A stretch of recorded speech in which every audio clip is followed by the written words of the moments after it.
Thank you, Mr. Chair, and thank you, Administrator Regan, for testifying before the committee. I actually have a lot of questions for you today, so I'd appreciate if you can keep your responses brief.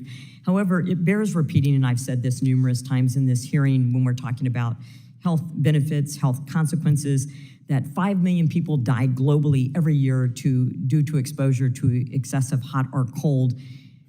The vast majority of those, 8%, die from cold, 8 times more than from heat, 4.5 million annually. 2019 study from the National Bureau of Economic Research estimates that by driving down natural gas prices due to the fracking revolution has saved more than 11,000 American deaths in winter per year from 2005 to 2011. Not hypothesis, actual deaths, and death, I would say, is a severe health consequence.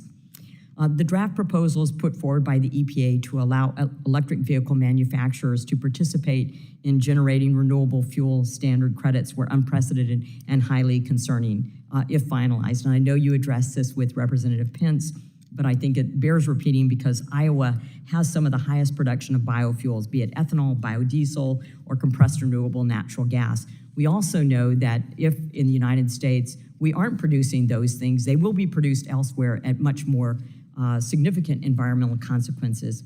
The RFS was not meant for electricity generation from an electric vehicle, even if that electric vehicle is charged using biogas that creates electricity.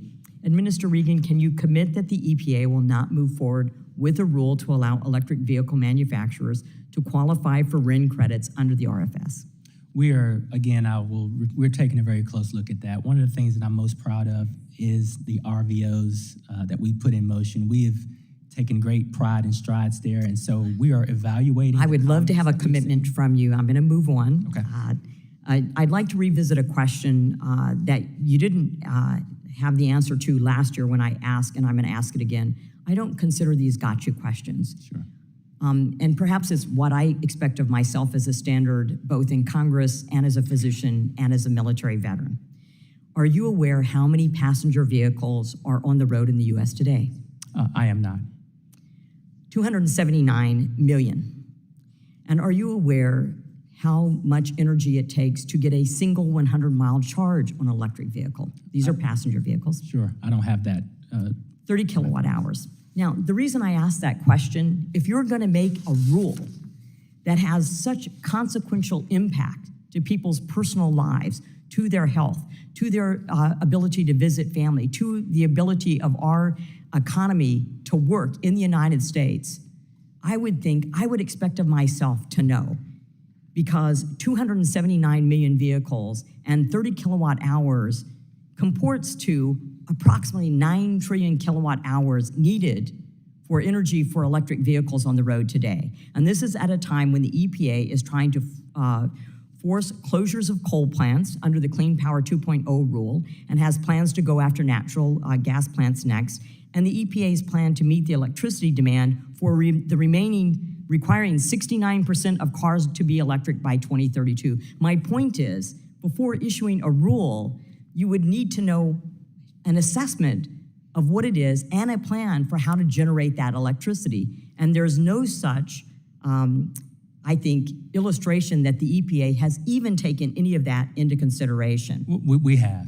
I can guarantee you we have, and our staffs can connect on the type of thorough analysis we've done on the demand that would be required and the reliability factors that we've used there. Well, somehow it's missing to most of Congress and most Americans who want to have choice in their vehicles.